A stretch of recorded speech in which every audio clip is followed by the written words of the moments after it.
وعليكم السلام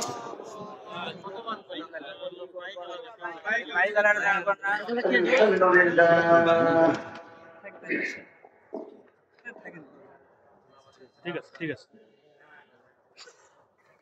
الحمد لله نحمده ونستعينه ونستغفره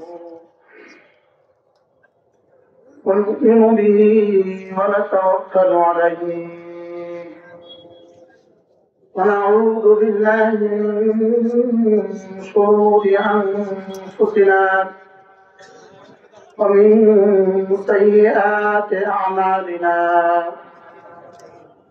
من يهده الله فلا مضل له ومن يضلله فلا هادي له ونشهد أن لا إله إلا الله وحده لا شريك له ونشهد أن سيدنا محمدا عبده ورسوله شكر قولي اللهم صل على محمد وعلى آل محمد كما صليت على إبراهيم وعلى آل إبراهيم إنك حميد مجيد اللهم بارك على محمد وعلى آل محمد كما باركت على إبراهيم وعلى آل إبراهيم إنك حميد مجيد أما بعد فأعوذ بالله من الشيطان الرجيم بسم الله الرحمن الرحيم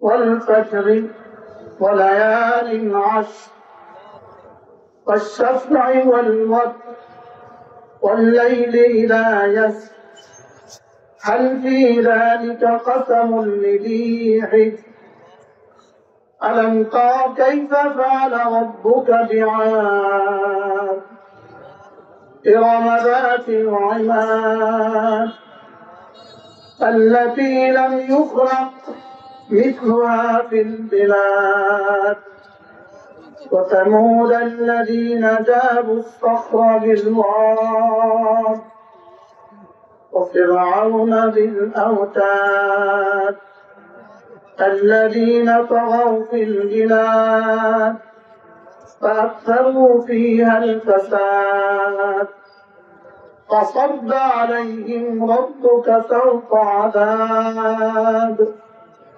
إن ربك لبالمرصاد صدق الله مولانا আজকে 15 জানুয়ারি 2025 ইসলামী সংগ্রাম সংস্থা বগুড়ার উদ্যোগে আয়োজিত 3 দিন ব্যাপী 34তম ঐতিহাসিক তাফসীরুল কোরআন মাহফিল বগুড়া আলতাফুল্লাহ কালাম মাঠে আয়োজিত আজকের এই পবিত্র তাফসীরুল কোরআন মাহফিলের শ্রদ্ধেয় সভাপতি উপস্থিত হযরত উলামায়ে কেরাম শ্রদ্ধেয় মুরব্বিয়ান আযম সাহাবাতুল ভাইরা পর্দার আলেম মাওলানা আল্লাহ তাআলা গুলিত অসংখ্য প্রশংসা যিনি দয়া করে মেহেরবানি করে আমাকে রাখাকে কোরআন কারীমের নিসবতে দাওয়াত ও তাবলীগের নিসবতে জিক্র ও ফিকরের নিসবতে একত্রিত হয়ে কোরআন কারীম থেকে কিছু কথা বলা শোনা তৌফিক দান করেছেন, এই জন্য বলি আলহামদুলিল্লাহ। মাগিয়ে পর থেকে আসার পর থেকে বড়রা কথা বলেছেন। বড়দের কথার মধ্যে বড় হয়,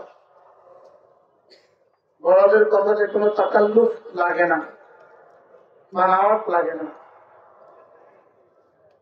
বড়রা কথা দিল থেকে বলেন, এই জন্য দিলের কথা দিলে লাগে। আল্লাহ তাআলা বড়দের হায়াতের মধ্যে বরকত দান করেন। আমি আপনাদের সামনে কোরআন কারীমের সূরাতুল ফাজরের কিছু অংশ তেলাওয়াত করেছি। আল্লাহ তাআলা যদি তৌফিক দান করেন, যেহেতু তাফসীরুল কোরআন মাহফিল সেহেতু এই সূরার আলোকে আপনাদের সামনে আমি দু চারটা কথা আলোচনা করবো ইনশাআল্লাহ। সূরাটার নাম হলো সূরাতুল ফাজর। এই সূরাটা রব্বে কারীম একটা কথা বোঝাবার জন্য পুরা 30টা আয়াতে কারিমা নাযিল করেছে। 30 আয়াতে কারিমা একটা কথাকে বোঝাবার জন্য নাযিল করেছে। সেই কথাটা হলো, নিশ্চয়ই আল্লাহ তাআলা কাফেরদেরকে শাস্তি দিবেন। বলেন বলেন, নিশ্চয়ই আল্লাহ তাআলা কাফেরদেরকে শাস্তি দিবেন। এই কথাটাকে বুঝিয়েছেন রব্বে কারীম পুরো 30 আয়াত দিয়ে। এটাই হলো এই আয়াতে কারিমার খোলাসা। এই আয়াতে কারিমার মাকসাদ মালাই, যে বিষয়কে রব কসম দিয়ে বুঝিয়েছেন। এই সূরাটার মধ্যে আল্লাহ তাআলা 5টা কসম খেয়েছেন। কয়টা? 5টা। কোন বাবা তার ছেলেকে কথা বোঝাবার জন্য কসম খেয়ে বলার প্রয়োজন পড়ে না। কোন মা তার মেয়েকে কোনো কিছু বোঝাতে কসম খেতে হয় না। কোন সওদাগর তার কর্মচারীকে কথা বোঝাতে কসম খাওয়ার প্রয়োজন পড়ে না। লেকিন রব্বে কারীম আমাকে আর আপনাকে বোঝাবার জন্য যে নিশ্চয়ই তিনি কাফেরদেরকে শাস্তি দিবেন, এই কথাটাকে বোঝাবার জন্য আল্লাহ তাআলা একাধারে 5টা কসম খেয়েছেন। একটা দুটা নয়, কয়টা? 5টা। প্রথম কসমটা হলো ওয়াল ফাজর। আল্লাহ তাআলা বলেন, আমি ফজরের কসম খেয়ে বলছি। ফজরের সাদামাটা স্বাভাবিক আমরা যে তরজমা বুঝি, মুফাসসিরিন আকসার মুফাসসিরিনদের মতে এটাই তরজমা। আল্লাহ তাআলা বলেন, আমি ফজরের সময়ের কসম খেয়ে বলছি। আল্লাহ তাআলা যে বিষয়ের কসম খান, এই বিষয়টা অতীব গুরুত্বের কারণে, গুরুত্বপূর্ণ বিষয় হওয়ার কারণে আল্লাহ তাআলা কসম খাচ্ছেন। একেবারে কসম খালেন, আমি ফজরের সময়ের কসম খেয়ে বলছি। ফজরের সময় একজন মুমিনের জীবনের সবচেয়ে দামি সময়। ফজরের সময় একজন মুমিনের সবচেয়ে দামি সময়। এজন্য রব্বে কারীম ফজরের কসম খেয়েছেন। যদি আমি এক একটা কসম নিয়ে কথা বলতে যাই, আমাদের মূল আলোচ্য বিষয় ছুটে যাবে। যেখানে যেখানে রব্বে কারীম যতগুলো কসম খেয়েছেন, এখানে কসমগুলো মূল আলোচ্য বিষয় নয়, কসম মূল উদ্দেশ্য নয়।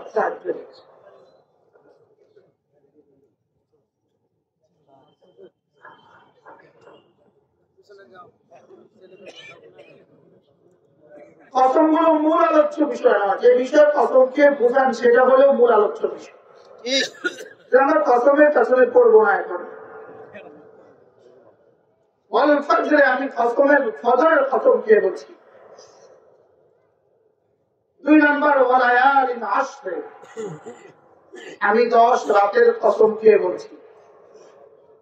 10 রাত বলতে মুফাসসিরিন বলেন জিলহজ মাসের প্রথম 10 রাত। বলেন জিলহজ মাসের প্রথম 10 রাত। একজন মুমিনের জীবনের সবচেয়ে দামি সময় হলো তার ফজরের সময়। আর একজন মুমিনের জীবনের সবচেয়ে দামি আমল হলো জিলহজ মাসের প্রথম 10 দিনের আমল। এ হলো 10 রাতের কসম খেয়ে বলছি। 3 নাম্বার, আমি জোরের কসম খেয়ে বলছি, পৃথিবীর সমস্ত মাখলুককে আল্লাহ তাআলা জোড়ায় জোড়ায় বানিয়েছেন, এজন্য সমস্ত মাখলুকের একসাথে কসম খেয়েছেন। আমি জোরের কসম খেয়ে বলছি। আর একজন শুধু বেজর, ইন্নাল্লাহা বিতরুন ইউহিব্বুল বিতরা, আল্লাহ তাআলাই বেজর। এজন্য আল্লাহ তাআলা বলেন আমি এবার বেজরের কসম খেয়ে বলছি, আমার কসম খেয়ে বলছি। চারটা হয়ে গেল। আমি ফজরের কসম খেয়ে বলছি, আমি 10 রাতের কসম খেয়ে বলছি, আমি জোরগুলোর কসম খেয়ে বলছি, আমি বেজরের কসম খেয়ে বলছি। এরপরে রাত যখন চলে, আমি রাতের কসম খেয়ে বলছি। মূলত রাত একজন মানুষের জীবনের জন্য দিন আর রাতের তুলনায় রাত আল্লাহ তাআলার কাছে বেশি প্রিয়। বলে রাত আল্লাহ তাআলার কাছে কি বেশি প্রিয়। আমার প্রিয় মুর্শিদ হযরত মাওলানা সুলতান আহমদ খান নূর রাহমাতুল্লাহ আলাইহি তিনি বলতেন, এ দূরে আহে সাহারগাহি, এক ভোর রাতের কান্না ছাড়া আল্লাহ তাআলা পৃথিবীর কোন ওলিকে ওলি বানান নাই। সমস্ত নবীদেরকে আল্লাহ তাআলা নবুয়ত দিয়েছেন রাত্রিবেলা, নবুয়ত দিয়েছেন কি রাত্রিবেলা। আল্লাহ তাআলা রাতের কসম খেয়ে বলছেন, এই 5 রাত 5টা কসম হয়ে গেল। আমি ফজরের কসম খেয়ে বলছি, আমি 10 রাতের কসম খেয়ে বলছি, আমি জোরগুলোর কসম খেয়ে বলছি, আমি বেজরের কসম খেয়ে বলছি, আমি রাত্রিবেলার কসম খেয়ে বলছি। এবার আল্লাহ তাআলা বলেন, শোনো, আমি রব, আমি আরশ আজিমের মালিক, আমি যে এতগুলো কসম খেয়েছি, এতেও কি তোমার হবে না? এতেও কি তোমার হবে না? বাবা ছেলেকে কসম খেয়ে এবার আমি তোকে কসম খেয়ে বলছি, এতেও কি তোর হবে না? মা মেয়েকে কসম খেয়ে বলে আমি কসম খেয়ে বলছি, এটাও কি তোর হবে না? আল্লাহ তাআলা বলেন, হাল ফি যালিকা কাসামুল লিযী হিজর, শোনো, আমি যে কসম খেয়েছি, যদি একটুখানি ভাবো, আকলওয়ালা যারা আছো, বিবেকওয়ালা যারা আছো, তাদের জন্য কিন্তু যথেষ্ট হয়ে গেছে। তাদের জন্য কি হয়ে গেছে? তাদের জন্য কিন্তু যথেষ্ট হয়ে গেছে। হাল ফি যালিকা কাসামুল লিযী হিজর, আকলওয়ালাদের জন্য এর মধ্যেও কি যথেষ্ট কসম হয় নাই? যেন আল্লাহ বলেন, তোকে এখনো হবে না, তোমাকে এখনো যথেষ্ট হবে না? আমি আরশ আজিমের মালিক তোমাকে কসম খেয়ে বলছি, তোমাকে এখনো হবে না। এবার কোন বিষয়কে কসম খেয়েছেন? মুফাসসিরিন বলেন, এটা এখানে মাহযুফ আছে, এটা এখানে উদ্ধ আছে। আল্লাহ তাআলা কসম খেয়ে বলেন, নিশ্চয়ই নিশ্চয়ই কাফেরদের জন্য শাস্তি অবধারিত। নিশ্চয়ই নিশ্চয়ই কাফেরদের জন্য শাস্তি অবধারিত। আল্লাহ তাআলা সমস্ত বেঈমানকে শাস্তি দিবেন, মুমিনকে মুআযাল্লাহ আল্লাহ তাআলা শাস্তি দিবেন। কাফেরদের আখিরাতে শাস্তি নিশ্চিত, দুনিয়াতে অনিশ্চিত। কাফেরদের আখিরাতে শাস্তি কি বলেন? নিশ্চিত, দুনিয়াতে অনিশ্চিত। লম্বা সময় কথা হবে, আপনারা আখিরাতে ক্লান্ত হয়ে যাবেন। আগে বসে বসে ভাই, বসে যান সবাই। এই তো চাকাতে ঢুকে যান, চাকাতে ঢুকে যান। যে দুই পাশে যারা আছেন, কোরআনে কারীমের আজমতে একটু সময় বসেন। আমি আপনাদেরকে 30 আয়াত শোনাবো ইনশাআল্লাহ। ইনশাআল্লাহ বড়দের সামনে কথা বলতে হয়, সবক শোনাবার জন্য। বগুড়া জামিলের উস্তাদরা আছেন, বগুড়া জামিলের উস্তাদরা অধিকাংশ আমার উস্তাদের বয়সী। হযরত মাওলানা মুফতি আব্দুর রহমান সাহেব দামাত রাহিমাহুল্লাহ তাআলার কাছে আমি পড়ার সৌভাগ্য হয়েছে। অধিকাংশ আমার হুজুরের বয়সী এবং হুজুরের ছাত্ররা অধিকাংশ। আল্লাহ তাআলা হুজুরের কবরকে জান্নাতের টুকরো বানিয়ে দেন। আমিন। এবার আল্লাহ তাআলা বলেন নিশ্চয়ই কাফেরদের শাস্তি অবধারিত। বলেন শাস্তি দুই প্রকার, বলেন দুনিয়াতে আখিরাতে। বলেন হয় শুধু দুনিয়াতে অথবা শুধু আখিরাতে, অথবা শুধু আখিরাতে, অথবা শুধু দুনিয়াতে, অথবা দুনিয়া আখিরাতে কোনো জায়গায়। কোনো জায়গায় তিনটা সম্ভাবনা আছে। কয়টা সম্ভাবনা? তিনটা। লা ইয়াখলু আন সালাসাতি আহওয়াল। তিন অবস্থা থেকে খালি নয়। তিন অবস্থা থেকে কি নয়? তিন অবস্থা থেকে খালি নয়। হয়তো শুধু দুনিয়াতে, বলেন, অথবা শুধু আখিরাতে, অথবা শুধু আখিরাতে, অথবা দুনিয়াতে এবং আখিরাতে। অথবা দুনিয়া। তখন আপনি কোনটা নেবেন? বলেন কোনোটাই নেব না। সবাই বলেন কোনোটাই নেব না। আমরা কোনটাই নেব না ইনশাআল্লাহ। ইনশাআল্লাহ। বলেন ইনশাআল্লাহ। ইনশাআল্লাহ। আমরা কি করবো না? কোনোটাই নেব না। আমরা ইনশাআল্লাহ কোনটাই নেব না। ইনশাআল্লাহ বাবা আমাদেরকে কোনটা দিবেন না। ইনশাআল্লাহ। কাফেরদের জন্য আখিরাত নিশ্চিত। বলেন কাফেরদের জন্য আখিরাত দুনিয়া হইতেও পারে। দুনিয়া। আর মুমিনের জন্য, মুমিনের মুমিনের জন্য দুনিয়াতেও কিছু হইতে পারে, আখিরাতেও কিছু হইতে পারে। আর কাফেরের জন্য আখিরাত নিশ্চিত নির্ধারিত। আখিরাত কি? নিশ্চিত। দুনিয়াতে হইতেও পারে, দুনিয়াতে নাও পেতে পারে। আখিরাতের কাফেরদের জন্য দুনিয়াতে শাস্তি না হওয়ার সম্ভাবনা বেশি, না হওয়ার সম্ভাবনা বেশি। আখিরাতে নিশ্চিত, দুনিয়াতে না হওয়ার সম্ভাবনা বেশি কেন? উত্তর, যে পরিমাণ আযাবের জন্য, যে পরিমাণ আযাব তাদের জন্য বরাদ্দ, এই পরিমাণ আযাব দেওয়ার জায়গা দুনিয়াতে নাই, এবং এই পরিমাণ আযাব দেওয়ার বয়স দুনিয়াতে হবে না। দুনিয়াতে কি এই পরিমাণ আযাব দেওয়ার বয়স কি হবে না। দুনিয়াতে হবে না। এজন্য কাফেরদের দুনিয়াতে সাজা নাও হইতে পারে। এজন্য তো ভাঙা দেয়। ঠিক। এজন্য কি দেয়? বলেন ভাঙা দেয় কেন? জায়গা নাই। দুনিয়াতে শাস্তি দেওয়ার মতো লোক নিবে না। ঠিক।